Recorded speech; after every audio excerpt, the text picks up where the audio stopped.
The following day, the group starts at the lookout point of Schöne Aussicht. Completely covered in fog, this point usually offers a magnificent view of the river at the smaller Hamm bend in the Saar River. The day before he mentioned that the Germans had dug in a tank up here and they had bunkers in this area that were holding up the advance across this road that goes down all the way to Schömerich. On the 23rd of February, the 5th Ranger Battalion made its way up Hocker Hill, passed through the lines of the 302nd Infantry Regiment, and they would move on, creep through the German lines, and set up a roadblock on B407, the road from Irsch to Zereth, with the specific purpose of confusing the Germans and capturing any prisoners, any guys that were trying to retreat over that area.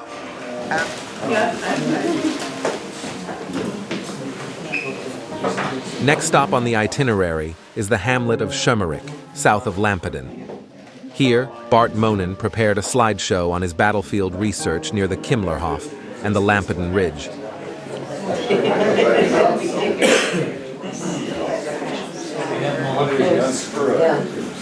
So hello, I think we are complete inside, and good morning to all. Good morning. Good morning. My name is Michael Lauer, and I'm the mayor of Schömerich since 2004.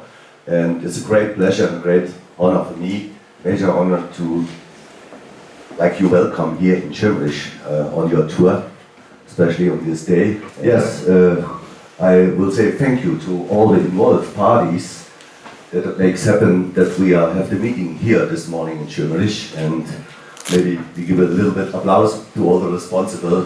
Thank you very much. Cross the ocean and enter Europe to rescue Germany and Europe from this terror of this Nazi regime. For us, the younger generation, you set the basics that we could grow up in peace here. For me, a pleasure to have you here with your friends and families, and I hope you enjoyed the time here in Schömerich.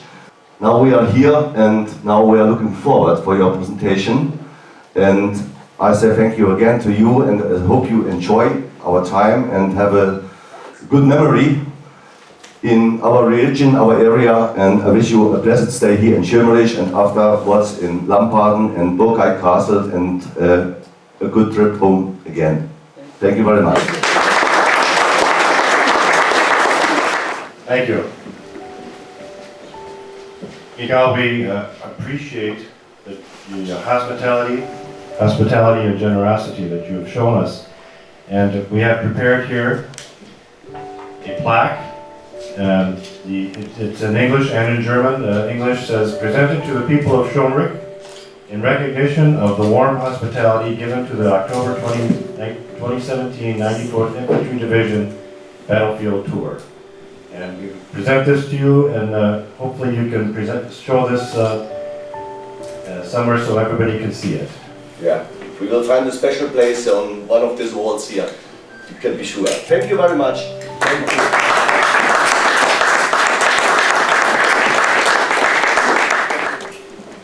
I need my designated clicker. Go to the next slide. So yeah, as Michael explained in 20. Oh no, not yet. Not yet. Oh, sorry. Oh, yeah, I needed you. I'll just wave my hand. First day on the job. Sorry about that. No, that is the way we started out here in Schömerich. We came to Michael, and I remember we sat down. We talked for 1, 2, 3 hours. On March 6, 1945, was a German counterattack by the 6th SS Mountain Division. This picture that you see here is also provided in your booklets. We will go to the site of this picture actually, and I will talk about it more when we get there. You can see Schömerich right here in the center and Lampaden. Now, by this time the 94th had lost so many men and equipment that they could not make a straight line of defense. Headquarters had decided to make several strong points. You have to imagine this front line was stretched for almost 10 miles. They would run contact patrols to basically close off the gap. I have prepared a small map showing the features that I have found. The dog tags in the slide, shown by Bart Moonen, belonged to Private John E. Throckmorton, who was in the 301st Infantry and killed in action 28th February 1945, as the 301st took up positions in the hills east of the Saar River, but nowhere near Schömerich. The other item, a mess kit belonging to Domenick Sgobbo, was found at the Schömerich site Bart researched. Sgobbo was a .30 caliber machine gunner with 4th Platoon, Company G, 307 Infantry. On 6 March 1945, his unit was surrounded in the small hamlet of Kimmlerhof by the 6th SS Mountain Division in a vicious German counterattack that killed many of his fellow soldiers. He was captured and marched from prison camp to prison camp until he was liberated in the vicinity of Augsburg near the end of April 1945. So with that, I would like to conclude my presentation. Thank you for your attention.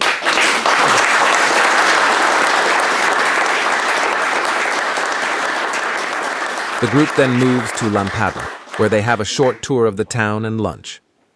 We have here today Marx. He is the mayor of Lampaden.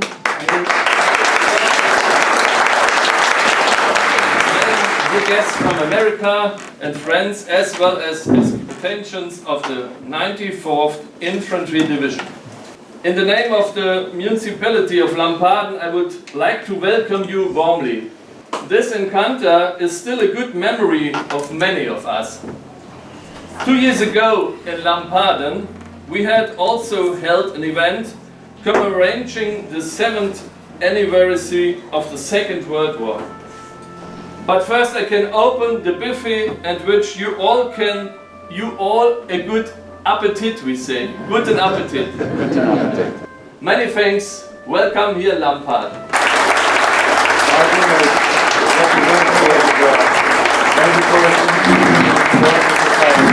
We'd like to show our appreciation for your hospitality and warm welcome with this plaque presented to the people of Lampaden in recognition of the warm hospitality given to the October 2017 94th Infantry Division Battlefield Tour. Für die Einwohner von Lampaden als Anerkennung für die herzliche Gastfreundschaft während der 94. Infanteriedivision Battlefield Tour October 2017.